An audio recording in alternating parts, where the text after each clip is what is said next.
नमस्कार। मैथिली शरण गुप्त जी द्वारा रचित साकेत महाकाव्य के नवम सर्ग की व्याख्याओं के इस क्रम में हम 4 पहले व्याख्याएं पढ़ चुके हैं। 4 दिन, आज 5वें दिन हम लोग आगे की व्याख्याएं पढ़ने वाले हैं। आज एक बहुत ही सुंदर गीत से हम शुरू करने वाले हैं, मेरी ही पृथ्वी का पानी। तो पढ़ते हैं।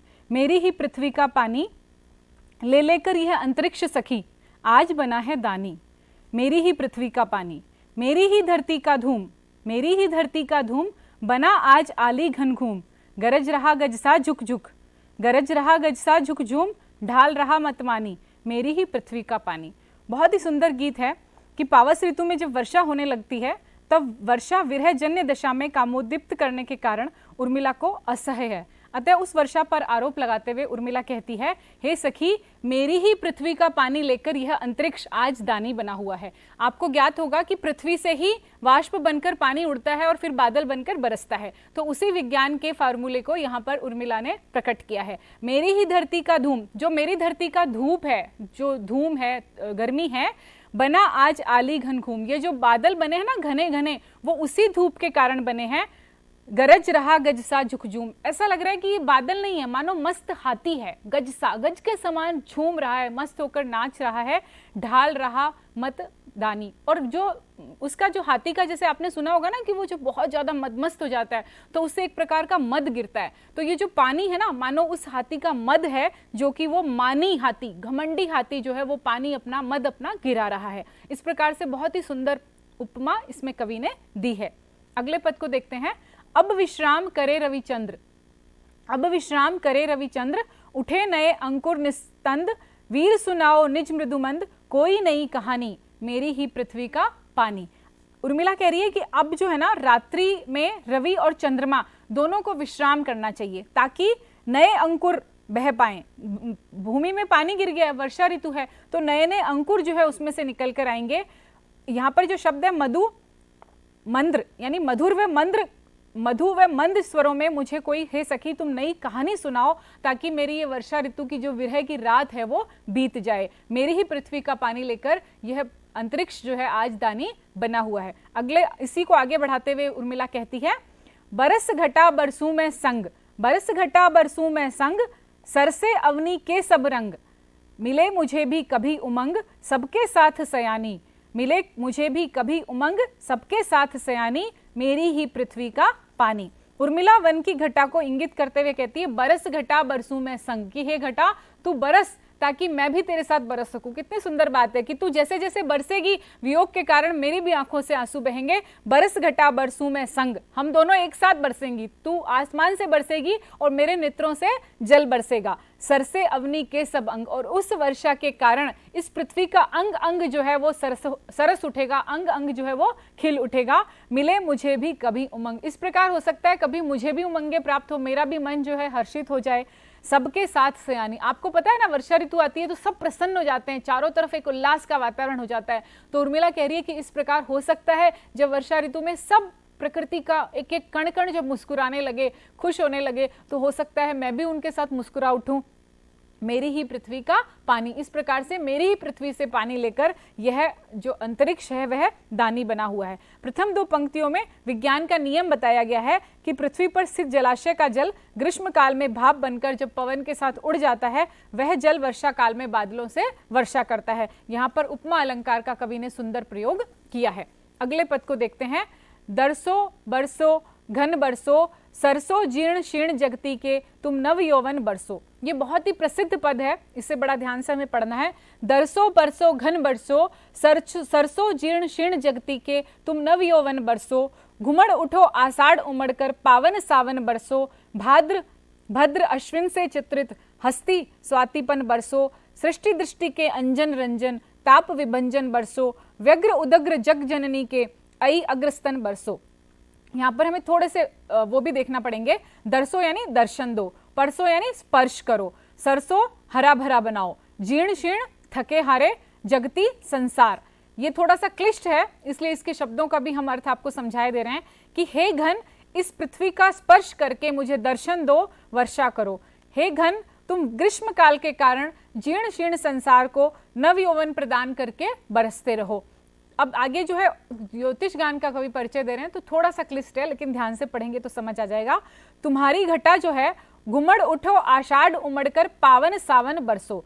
आषाढ़ में जिस प्रकार से घटाएं उमड़ घुमड़ कर आती हैं और सावन में बरस जाती हैं, उसके पश्चात क्या होता है, भाद्र और अश्विन पद में, भाद्रपद एवं अश्विन मास में जब सूर्य हरित, स्वाति और हरित चित्रा इन 3 नक्षत्रों में जब प्रवेश करता है, तब सुखकारी होकर बादल वर्षा करते हैं। कवि ने यहाँ पर अपने ज्योतिषीय ज्ञान का बहुत ही सुंदर परिचय दिया है कि भाद्र और अश्विन मास में जब सूर्य अपने तीनों इन नक्षत्रों में प्रवेश करता है, हस्ती, चित्रा और स्वाति, तब जो है बहुत अधिक बारिश होती है। तो हे दृष्टि सृष्टि के अंजन, जैसे हमारी आंखों को काजल सुंदरता प्रदान करता है, उसी प्रकार बादल जो है इस सृष्टि रूपी दृष्टि के अंजन है, ताप विभंजन है, ताप का नाश करने वाले हैं। हे बादल तुम बरसो। व्यग्र उदग्र जग जननी के, हमारी ये जो माता है ना पृथ्वी, वो अभी गर्मी के कारण बहुत व्यग्र हो गई है, बहुत ज्यादा उदग्र हो गई है।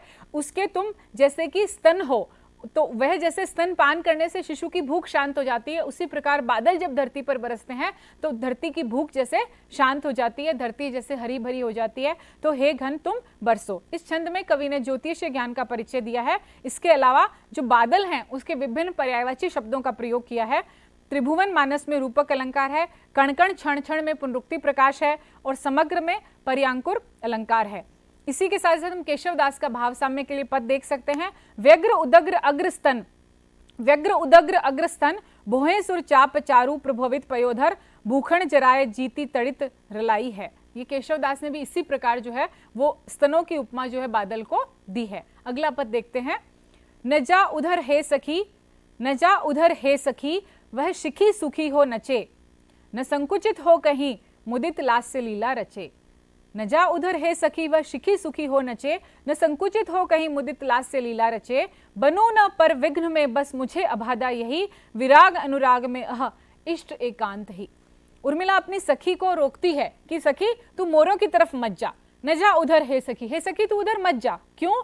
वह शिखी, शिखी यानी मोर, वह शिखी सुखी हो नचे, वह मोर सुखी होकर प्रसन्न होकर नृत्य कर रहा है। न संकुचित हो कहीं, तुम्हारे जाने से वो कहीं संकुचित ना हो जाए। मुदित लास्य लीला रचे, वो लास्य यानी नृत्य, वो नृत्य करते हुए मुदित होकर लीला रच रहा है, अपनी मस्ती में नाच रहा है, और तुम इस तरह से अचानक जाओगी तो वो अपना नृत्य रोक देगा, उसकी लीला में, उसकी नृत्य में बाधा पड़ेगी। तो सखी उधर मत जाओ। बनू न पर विघ्न में बस मुझे अबाधा यही, मैं यही चाहती हूँ कि मैं किसी के लिए विघ्न ना बनूं। उर्मिला का जो विरह है वो उसे सबके लिए एक भाव जगा दे रहा है कि मैं किसी के लिए बाधा न बनूं, किसी के लिए संकट ना बनूं।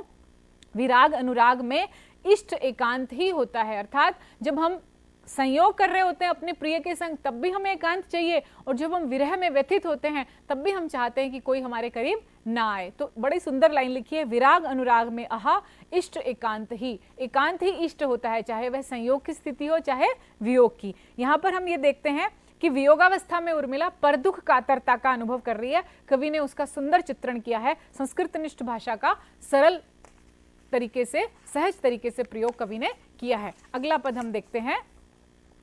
अवसर न खो निठल्ली, बढ़ जा विटपी निकट वल्ली, अब छोड़ना न लल्ली, कदम्ब अवलंब तू मल्ली। बड़ा यहाँ पर ध्वनि का बड़ा सुंदर प्रयोग है। अवसर न खो निठल्ली, यहाँ पर जो अपनी मल्लिका लता है इसके बारे में कवि ने वर्णन किया है। मल्लिका लता, चूंकि उर्मिला ने विरह को भोगा है इसलिए वो समझ सकती है कि विरह कितना दारुण है, तो मल्लिका लता को वो समझाते हुए कहती है कि हे निठल्ली बेल, अवसर न खो निठल्ली, बढ़ जा विटपी निकट वल्ली। ये जो वृक्ष है ना, इसके निकट हो जा, इसके निकट तक बढ़ जा, ताकि तू इसके सहारे से शीघ्र आगे बढ़ जाएगी, वृक्ष से शीघ्र जाकर लिपट जा। अब न छोड़ना लल्ली, हे लता अब तू इस कदम्ब के सहारे को मत छोड़ना। कदम्ब यानी कदम्ब का पेड़, अवलंब यानी सहारा। हे बेल, मल्लिका लता, तुम अब इस कदम्ब के सहारे को कभी मत छोड़ना। नारी के लिए प्रियतम के अवलंब का क्या महत्व है, कवि ने बड़े ही सुंदर शब्दों में बताया है। छेकानुप्रास व पुनरुक्ति प्रकाश अलंकारों का सहज प्रयोग कवि ने किया है। अगले पद में कवि कह रहे हैं, कुलिश किसी पर कड़क रहे हैं, कुलिश किसी पर कड़क रहे हैं, आली तोयत तड़क रहे हैं। कुछ कहने के लिए लता के अरुण अधर वे फड़क रहे हैं, कुछ कहने के लिए लता के अरुण अधर वे फड़क रहे हैं। मैं कहती हूँ रहे किसी के, मैं कहती हूँ रहे किसी के हृदय वही जो धड़क रहे हैं, अटक अटक कर भटक भटक कर भाव वही जो भड़क रहे हैं, अटक अटक कर भटक भटक कर भाव वही जो भड़क रहे हैं। वर्षा काल में मेघ गर्जन एवं उससे होने वाली प्राणियों की दशा का वर्णन करते हुए गुप्त जी कह रहे हैं कि हे सखी, कुलिश किसी पर कड़क रहे हैं। देख, बारिश जो है वो शुरू हो गई है, बादल जो है वो कड़क रहे हैं, ये जो तोयद हैं वो मानो परस्पर गर्जना कर कर ये हमें बता रहे हैं कि बारिश शीघ्र ही आने वाली है या बारिश जो है वो शुरू हो गई है। कुछ कहने के लिए लता के अरुण अधर्वे फड़क रहे हैं, लता के पल्लव प्रकंपित हो रहे हैं, लता के जो पत्ते हैं ना वो ऐसे कांप रहे हैं। तो ऐसा लग रहा है लता के अरुण अधर जो हैं वो फड़क रहे हैं कुछ कहने के लिए। कितनी सुंदर कवि ने कल्पना की है, कुछ कहने के लिए लता के अरुण अधर्वे फड़क रहे हैं। आगे उर्मिला कह रही हैं कि सखी, मुझे यह भी लगता है कि यह गर्जन सुनकर न जाने कितनी अबला कामनियों के हृदय जो है, कितनी अबला स्त्रियों के हृदय जो है वो धड़कते होंगे। अटक अटक कर भटक भटक कर भाव वही जो भड़क रहे हैं। ये बादल नहीं है, ये जो बादल गर्जना कर रहे हैं ना, मुझे ऐसा लग रहा है कि हम जैसी, मेरे जैसी जो विरहणी स्त्रियां हैं ना, उनके भाव हैं, उनके हृदय हैं जो इतनी जोर जोर से प्रिय के वियोग में धड़क रहे हैं। बहुत ही सुंदर उद्दीपन रूप में प्रकृति का चित्रण कवि ने किया है और भाषा जो है अत्यंत ही प्रवाहमयी है, पद बहुत महत्वपूर्ण है। अगला पद देखते हैं। मैं निज आलिंद में खड़ी थी सखी एक रात, मैं निज आलिंद में खड़ी थी सखी एक रात, रिमझिम बूंदे पड़ती थी घटा छाई थी, रिमझिम बूंदे पड़ती थी घटा छाई थी, गमक रहा था केतकी का गंध चारों ओर, गमक रहा था केतकी का गंध चारों ओर, झिल्ली झनकार यही मेरे मन भाई थी, झिल्ली झनकार यही मेरे मन भाई थी। करने लगी मैं अनुकरण, करने लगी मैं अनुकरण, स्व नुपुरों से चंचला थी चमकी घनाली गहराई थी, चौंक देखा मैंने चुप कोने में खड़े थे प्रिय, माई मुख लज्जा उसी छाती में छिपाई थी। ये बहुत ही सुंदर पद है कि हे सखी, एक दिन मैंने देखा, मैं निज आलिंद में खड़ी थी सखी। एक रात को क्या हुआ कि मैं आलिंद यानी झरोखा, मैं अपने झरोखे में खड़ी थी और क्या हो रहा था, रिमझिम बूंदे पड़ती थी घटा छाई थी, ऊपर से रिमझिम बूंदे पड़ रही थी, काली घनघोर घटा छाई थी, गमक रहा था केतकी का गंध चारों ओर, चारों तरफ जो है केतकी की खुशबू फैली हुई थी और झिल्ली झनकार यही मेरे मन भाई थी। और झिंगुर जो है ना छन छन छन कर रहे थे और उनकी वो छन छन मेरे मन को बहुत अच्छी लग रही थी। तो मैंने क्या किया, मैं भी उनके साथ करने लगी मैं अनुकरण, अनुकरण स्व नुपुरों से, अपने घुंघरुओं से मैं भी उस ध्वनि का अनुकरण करने लगी, अपने घुंघरू उसके साथ साथ बजाने लगी। चंचला थी चमकी कि अचानक क्या हुआ, बहुत जोर से बिजली कड़की, घनघोर घनाली घनघोर छाई थी, घनघोर बादल गरज उठे, एकदम से बिजली कड़की, चौंक देखा मैंने एकदम से चौंक कर देखा कि मेरे प्रिय जो है वो चुपचाप कोने में खड़े थे, माई मुख लज्जा उसी छाती में छिपाई थी। और फिर मैंने क्या किया, लज्जा से ग्रसित होकर उनकी छाती में अपने मुंह को छिपा लिया। वर्षा का यहाँ पर बड़ा नैसर्गिक चित्रण कवि ने किया है। इसमें उर्मिला का आलंबन विभाव है, इसमें उर्मिला जो है आलंबन विभाव है, बूंदों का पड़ना, घटा का छाना, फूल का गमकना, झिल्लियों का झनकारना इत्यादि उद्दीपन है। छाती में मुंह छिपाना प्रेमी का अनुभव है, लज्जा आदि संचारी भाव है। इस प्रकार से पूरा का पूरा एक श्रृंगार का जो रस, श्रृंगार रस का विवेचन कवि ने इस पद में कर दिया है। अगला पद देखते हैं। तम में तू भी कम नहीं, जी जुगनू बड़ भाग, भवन भवन में दीप है, जा वन वन में जाग। हाँ वैसे हृदयता भी क्रीड़ा में है कठोरता जड़िता, तड़प तड़प उठती है स्वजनी घना लिंगिता तड़िता। गाढ़ तिमिर की बाढ़ में डूब रही सब सृष्टि, मानो चक्कर में पड़ी चक्राती है दृष्टि। यहाँ पर हमें थोड़े से शब्द देखना पड़ेंगे। बड़भाग यानी सौभाग्यशाली, स्वजनी हे सखी, घन लिंगिता मेघ के आलिंगन में आबद्ध। थोड़े से शब्दों पर आप ध्यान दे लेंगे तो समझना बहुत आसान हो जाएगा। हे जुगनू, भले ही तेरा प्रकाश बहुत कम होता है, लेकिन तम में तू भी कम नहीं, जी जुगनू बड़भाग। हे जुगनू, तू चिरंजीवी हो। वो आशीष दे रही है जुगनू को कि अंधकार में तेरा प्रकाश कुछ कम नहीं होता। ऐसे जुगनू का प्रकाश बड़ा जरा सा होता है, लेकिन अंधकार में डूबते को तिनके के सहारे के समान सहारा दे देता है। उसी को उर्मिला बता रही है, तम में तू भी कम नहीं, अंधकार में तू भी कम नहीं होता है। हे जुगनू, तेरा सहारा भी काफी होता है, तू चिरंजीवी हो। भवन भवन में दीप है, यहाँ पर तो क्या है, हर भवन में दीप जला हुआ है, तेरी कोई आवश्यकता नहीं है। जा वन वन में जाग, तू वन में जाकर जागरण कर। उससे क्या होगा, हाँ वह सहृदयता भी क्रीड़ा में है कठोरता जड़िता। मेरे जो प्रियतम हैं, हो सकता है किसी वन में अकेले हो, अंधकार में हो, तो तेरे चमकने से उनको कुछ लाभ हो जाएगा। मेघ से चमकती तड़ित को देखकर उर्मिला कहती है कि कभी कभी संयोग की कोमल क्रीड़ाएं भी कठोर बन जाती है। हाँ वह सहृदयता भी क्रीड़ा में है कठोर जड़िता। जो संयोग की कोमल क्रीड़ाएं हैं ना, वो भी कठोर क्रीड़ाएं बन जाती है, कठोर हो जाती है। कैसे?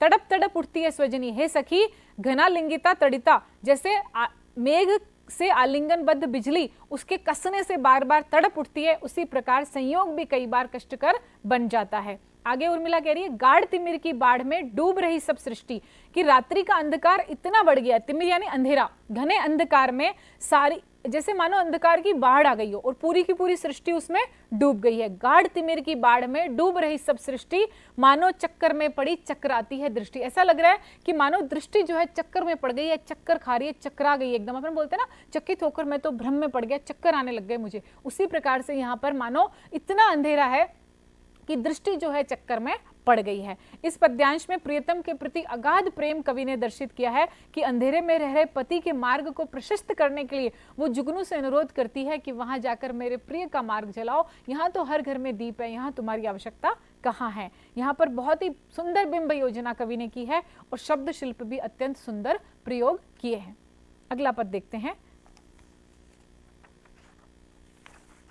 रह चिरदिन तू हरी भरी, रह चिरदिन तू हरी भरी, बड़ सुख से बड़ सृष्टि सुंदरी, बड़ सुख से बड़ सृष्टि सुंदरी, सुध प्रियतम की मिले तुझे, जन जीवन का दान तुझे, हंसो हंसो हे शशि फूल फलो, हंसो हिंडोरे पर बैठ झूलो।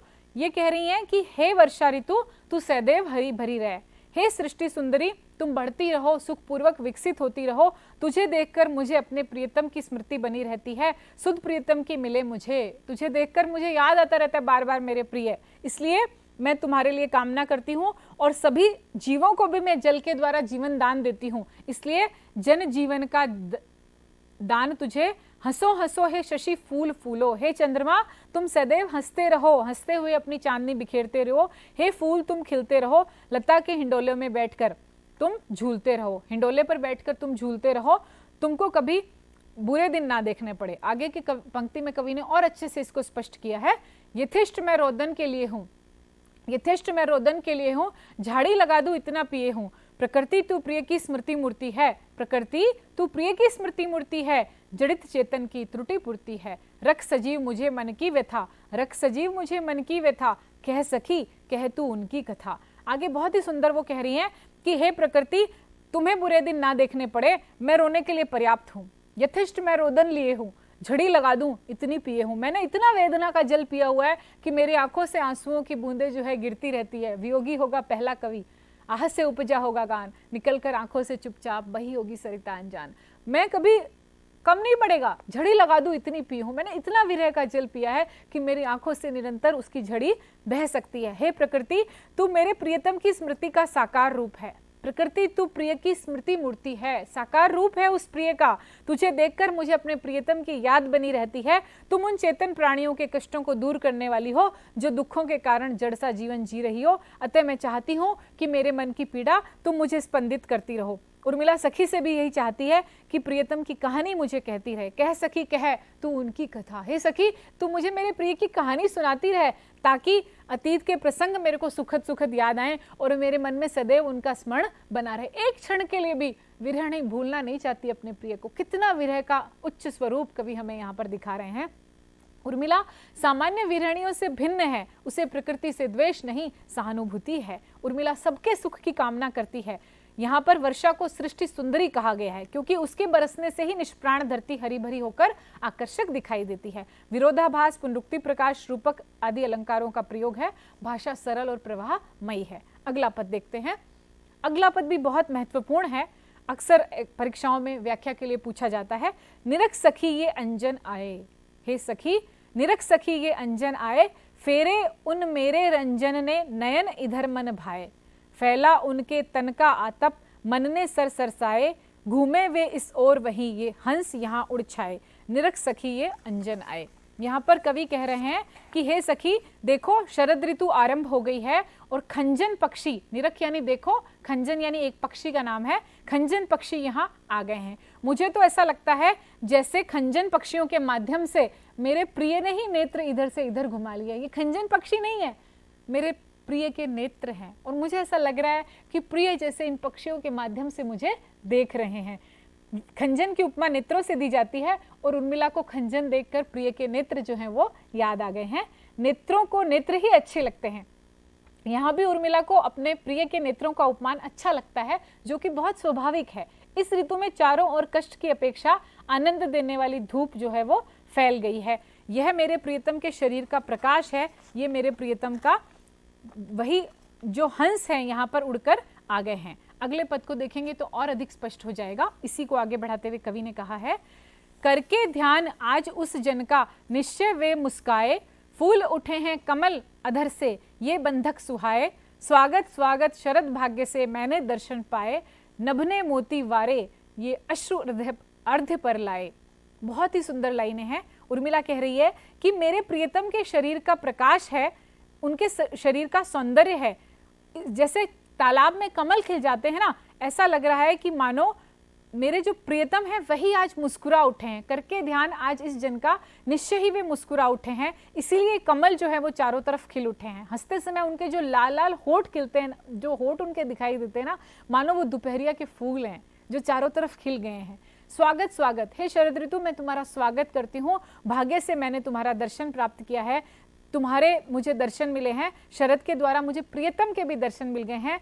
तुम्हारे इस शुभागमन पर केवल मैं ही प्रसन्न हो रही हूँ ऐसा नहीं है, वरन आकाश ने भी प्रसन्नता पूर्वक ओस की जो बूंदे हैं वो मानो मोती हैं जो आकाश ने न्योछावर कर दिए हैं। और इधर मेरे नेत्रों में जो आंसू आ गए हैं दोनों समान है। आकाश ने क्या किया, ओस की बूंदे जैसे मोती की तरह न्योछावर कर दी और मैंने मेरी अश्रुओं से, मेरे आंखों से अश्रु ढाल दिए। दोनों ने तुम्हारे स्वागत पे मोती बिछा दिए हैं, मोती न्योछावर कर दिए हैं, मानो हमने अर्ध चढ़ा दिया है। उसने, आकाश ने जो है ओस के बूंदे चढ़ाई हैं जो कि मोती की तरह है, और मैंने आंसू चढ़ाए हैं। कितनी सुंदर उपमा है। सुदामा के लिए भी आया है ना, पानी परात को हाथ छुए नहीं, नैनन के जल सू पगद होए। तो इसी तरीके से यहाँ पर कवि कह रहे हैं कि मैं जैसे आंसुओं से अर्ध दे रही हूँ प्रियतम को, और आकाश जो है ओस की बूंदों से जैसे मोती छलका रहा है उनके स्वागत में। प्रकृति का बड़ा ही मोहक चित्रण कवि ने किया है। अगला पद देखते हैं। कोक शोक मत कर हे तात, कोक शोक मत कर हे तात, कोकी कष्ट में हूं मैं भी तो तात, सुन तू मेरी बात। कोक शोक मत कर हे तात, कोकी कष्ट में हूं मैं भी तो, सुन तू मेरी बात।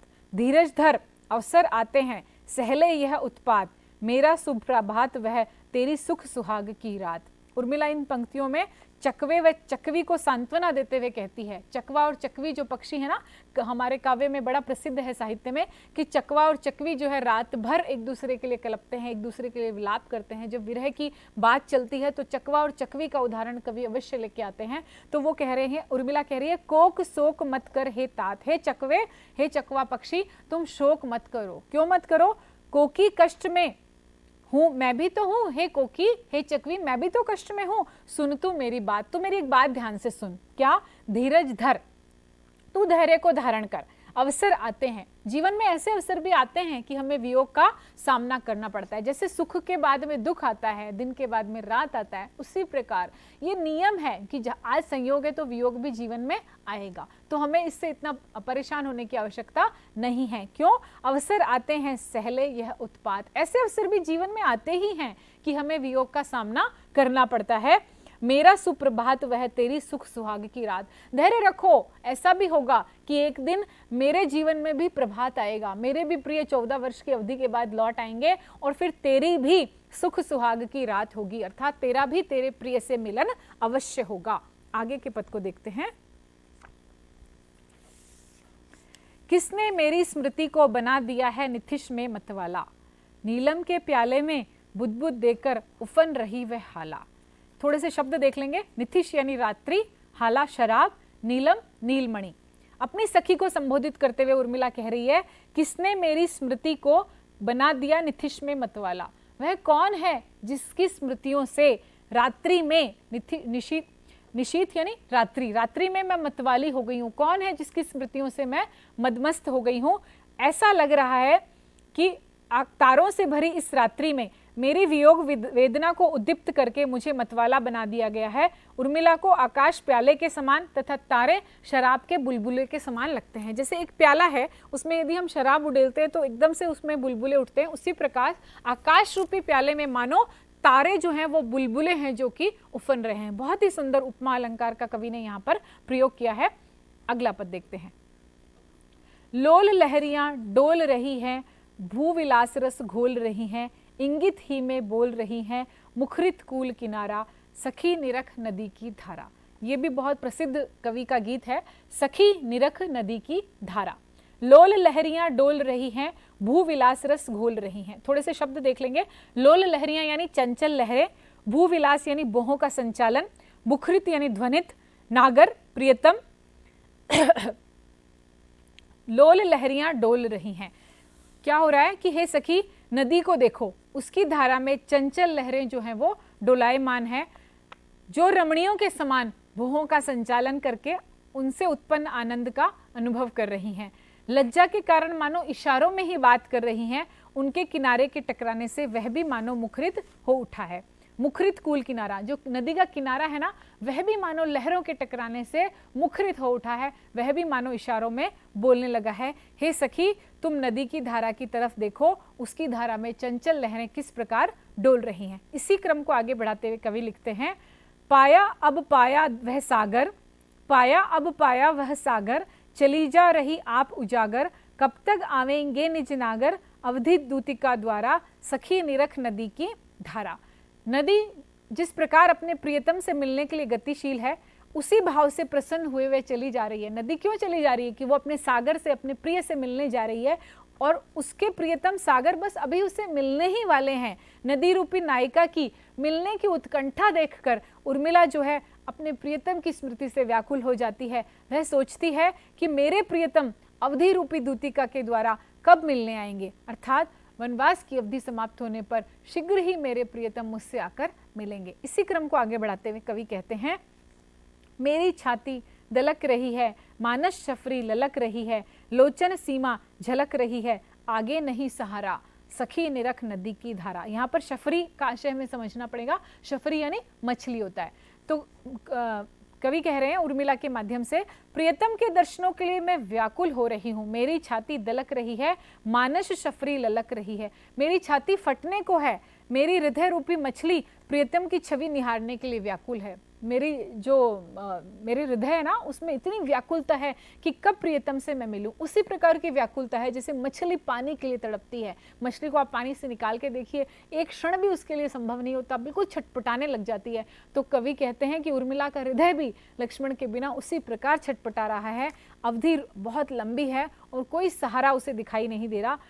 आगे नहीं सहारा, सखी निरख नदी की धारा। हे सखी तुम इस नदी की धारा को देखो। इस पूरी कविता में नदी की लहरों का बड़ा विलक्षण वर्णन कवि ने किया है।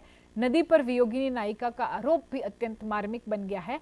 रूपकातिशयोक्ति और विरोधाभास अलंकारों का कवि ने प्रयोग किया है। अवधि दूतिका और मानस शफरी में रूपक अलंकार की बड़ी सुंदर व्यंजना की गई है और प्रकृति का उद्दीपन रूप में चित्रण कवि ने किया है। अगला पद देखते हैं। मेरी दुर्बलता क्या दिखा रही अरी मुझे दर्पण में, देख निरख मुख मेरा यह तो धुंधला हुआ स्वयं ही क्षण में। देखिए शब्द देखिए, निरख यानी देखकर, पद्मिनी यानी कमिलिनी।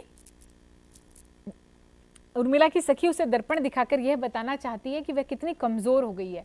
इस पर उर्मिला कहती है कि मुझे दर्पण में मेरी कमजोरी क्या दिखा रही है, मेरी दुर्बलता क्या दिखा रही अरे मुझे दर्पण में, मेरी कमजोरी मुझे दर्पण में दिखाने की जरूरत नहीं है। मुझ पर सच्चे प्रेम की इतनी आभा है कि उसके समक्ष दर्पण स्वयं ही क्षण भर में धुंधला हो जाएगा। इसका अर्थ यह भी हो सकता है कि दर्पण पर मैं अभी जब सांस लेते ना अपन, तो निश्वास छोड़ूंगी तो अपने निश्वास छोड़ने से सामने दर्पण धुंधला हो जाता है, भाप उसके ऊपर जम जाती है। तो अरे मेरी दुर्बलता मुझे क्या दिखा रही है दर्पण में, ये मेरे विरह से अभी खुद ही धुंधला हो जाएगा। इसी क्रम को आगे बढ़ाया कवि ने अगले पद में। एक अनोखी मैं ही क्या दुबली हो गई सखी घर में, ऐसा मत सोच, देख पद्मिनी भी तो आज हुई नाल शेष निज सर में। बहुत ही सुंदर कवि ने वर्णन किया है कि मैं ही तो दुबली अकेली नहीं हुई हूँ, हे सखी देखो सभी परेशान है। कौन कौन परेशान है? एक अनोखी मैं ही क्या दुबली हो गई सखी घर में, देख पद्मिनी भी तो आज हुई नाल शेष फिर घर में। जो पद्मिनी है उसकी भी सिर्फ नाल ही बची है, कमिलिनी जो है ना वो भी सूख कर काटा हो गई है, उसकी सिर्फ अब नाल दिखाई दे रही है, ऊपर कुछ नहीं बचा है। तो कहने का आशय क्या है, विरहणी उर्मिला के स्वाभिमान की, उसके असहायता की एक साथ कवि ने अभिव्यक्ति की है। यहाँ पर छेकानुप्रास और व्यतिरेक अनुप्रास अलंकार, व्यतिरेक अलंकार का कवि ने प्रयोग किया है। एक अकेली घर में इसमें काकु वक्रोक्ति अलंकार है। इस प्रकार हम देखते हैं कि बहुत ही सुंदर शब्दों में कवि उर्मिला के विरह का वर्णन कर रहे हैं। धन्यवाद।